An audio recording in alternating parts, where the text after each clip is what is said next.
திராவிட channel நேயர்களுக்கு வணக்கம்.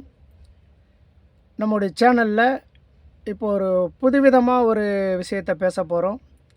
அதாவது அரசியல் செய்யவில்லை, யாரையும் விமர்சனம் செய்வது நம்முடைய நோக்கமும் இல்லை. ஆனால் அரசியல் பேசப் போகிறோம். அதாவது அரசியல் செய்யவில்லை, அரசியல் பேசப் போகிறோம். மகாகவி பாரதி சொல்வான் இல்லை, ரௌத்ரம் பழகு. அதாவது சண்டை செய்வதல்ல நமது நோக்கம், ஆனால் சண்டையை தெரிந்து கொள்ள வேண்டும். இதுதான். தனி ஒரு மனிதனுக்கு உணவில்லை என்றால் ஜகத்தினை அழித்திடுவோம் அப்படின்னா, அதாவது இந்த மானுட பிறவியில் பசியால் வாடுகின்ற ஒருவனை பார்க்கின்ற போது பாரதி அப்படி கொந்தளித்து எழுதுகிறான். தனி ஒரு மனிதனுக்கு உணவில்லை என்றால் ஜகத்தினை அழித்திடுவான். அந்த இந்த உலகம் இருந்திரடா பயன் அப்படின்னு சொல்லுவான். ஆனால் இன்றைக்கி ஒரு மனிதன் அல்ல, என் கணக்கில் அடங்காத மனிதர்கள் துன்பத்தில் வாடுகின்ற அரசியலில் நாம் இருக்கிறோம். ஆகையினால நாம் அரசியல் பேசுகின்றோம். இப்போ இந்த அதாவது ஜவஹர்லால் நேரு, அடுத்து பார்த்திங்கன்னா இந்திரா காந்தி, அதனை பார்த்து பார்த்திங்கன்னா ராஜீவ் காந்தி, இப்போ ராகுல் காந்தி. இப்போ ராகுல் காந்தி இளைஞன், பிரியங்கா ஒரு அரசியல் பக்குவத்தில் தான் பிரியங்கா கூட இருக்காங்க. இப்போ உத்தரப்பிரதேசத்தில் பார்த்திங்கன்னா பிரியங்கா காந்தியுடைய தேர்தல் பிரச்சாரத்தில் மக்கள் எந்த அளவுக்கு கூடி அவங்களுக்கு வரவேற்பு கொடுக்குறாங்க பாருங்கள். எப்படி அந்த வரவேற்பை நம்ம எப்படி புரிஞ்சுக்கலாம்? இந்தியாவை தலைமையேற்று எங்களை வழிநடத்த வாருங்கள் என்று லட்சமாக மக்கள் குவிகிறார்கள், இயக்கத்தில் இருக்காங்க. எங்களுக்கு தலைமையேற்று நல்லதொரு வழியை காட்டு என்று அழைப்பது போல இருக்கிறது அந்த கூட்டங்களை பார்க்கின்ற போது.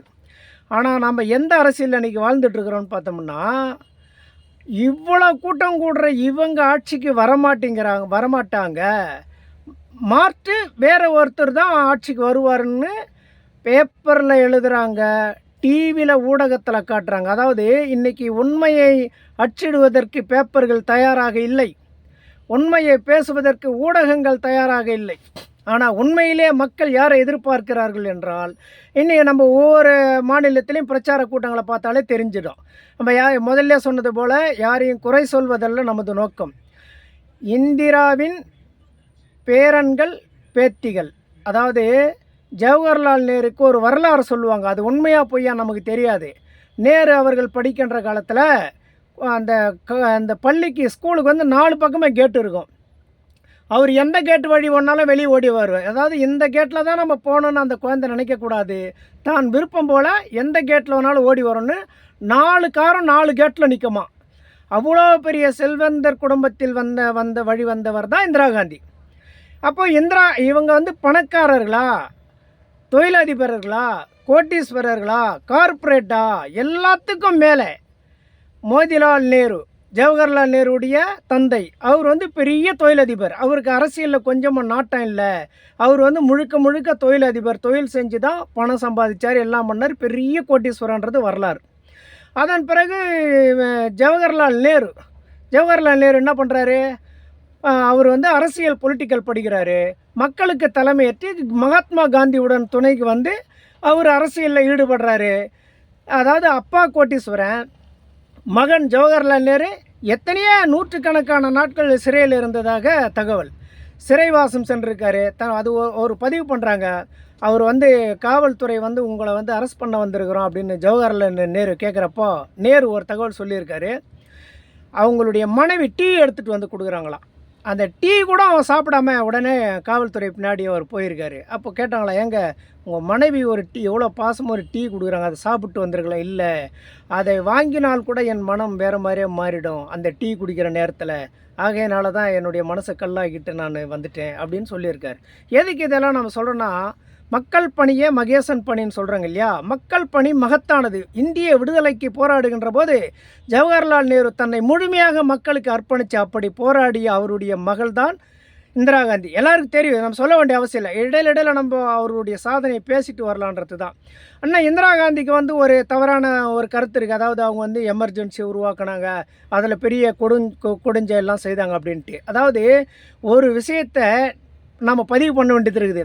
ஆணாதிக்கம் நிறைந்த இந்த சமூகத்தில் இந்திய திருநாட்டின் பிரதமராக வர வேண்டுமென்றால் அன்னை இந்திரா காந்தி அவர்களை ஆணாதிக்க சக்தி எப்படி அவரை வழிநடத்தியிருப்பார்கள்னு பார்க்கணும். ஆனால் அதுக்காக எமர்ஜென்சியை நான் நியாயப்படுத்தலை. அதுக்கப்புறம் அவங்க அது மன்னிப்பும் கேட்டிருக்கிறாங்க.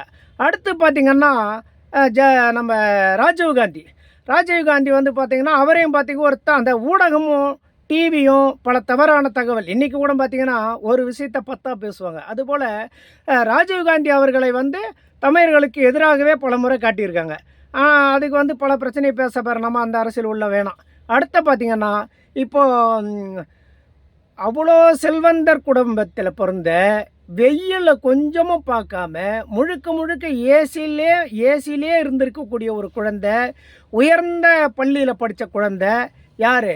நம்ம ராகுல் காந்தி தான். ராகுலும் பிரியங்காவும் 2 செல்வங்களும் இன்றைக்கி நாட்டுடைய நிலைமையை புரிஞ்சுக்கின்னு மக்களுக்காக அர்ப்பணிப்பு உணர்வோடு வீதியில் இறங்கிட்டார் ராகுல். இளைஞன் தான். ராகுல் காந்திக்கு கன்னியாகுமரியில் பாத யாத்திரை தொடங்குறார். அதாவது மக்களை சந்திக்க வரார்.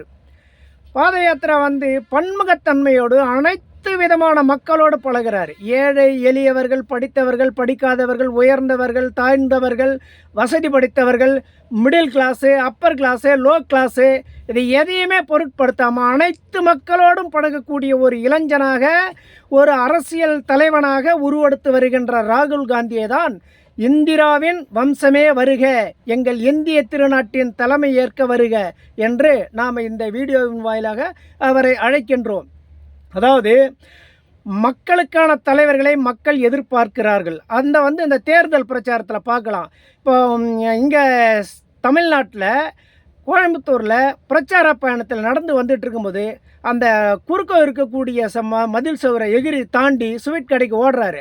அந்த ஸ்வீட் கடையில் வேலை செய்கிறவங்க அத்தனை பேருமே அவரோட ஃபோட்டோ எடுத்துக்கிறாங்க. அவங்கள கூட வர வச்சு அவங்கள அணைச்சி பிடிச்சி அவர் ஃபோட்டோ எடுத்துக்கிறாரு.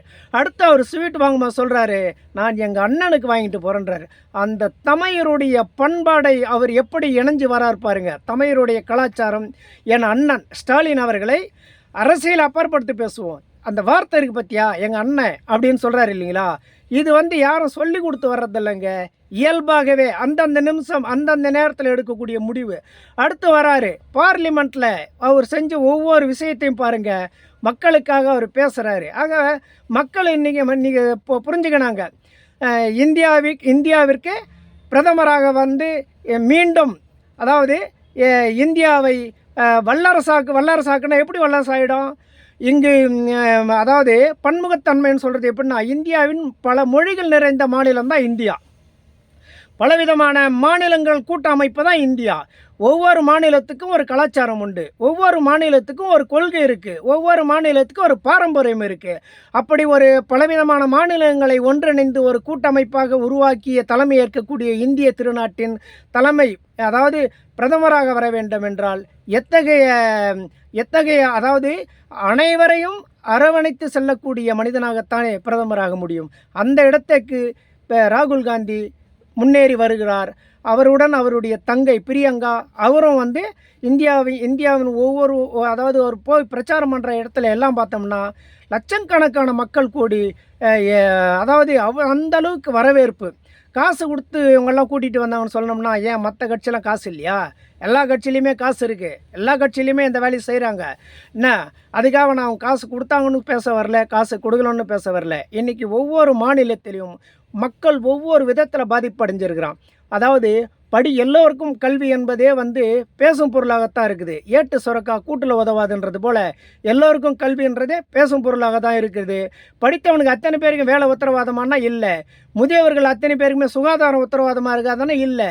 படிச்சுட்டு வேலைக்கு போயிருக்கிறவனுக்கு வேலை உத்தரவாதமாக இருக்குன்னா அதுவும் இல்லை. ஏதோ ஒரு விதத்தில் நம்ம வாழ்ந்தால் போதுன்ட்டு ஒவ்வொருத்தரும் தன்னைத்தானே தன்னுடைய வாழ்க்கை பயணத்தை பயணிச்சுட்டு போகிற மாதிரி தான் இன்றைக்கி ஒவ்வொருவருடைய நிலையம் இருக்குது. நம்ம பேசினா தெரியும், அக்கம் பக்கத்தில் நிறைய பேர்கிட்ட பேசுகிறதில்ல. நம்ம ஒருத்தர் வேலைக்கு போயிட்டு என்னங்க நீங்கள் வேலை சம்மந்தமாக கேட்டு பண்ணால் அவங்களுடைய குறைகளை பெரிய அளவில் பேசுவாங்க.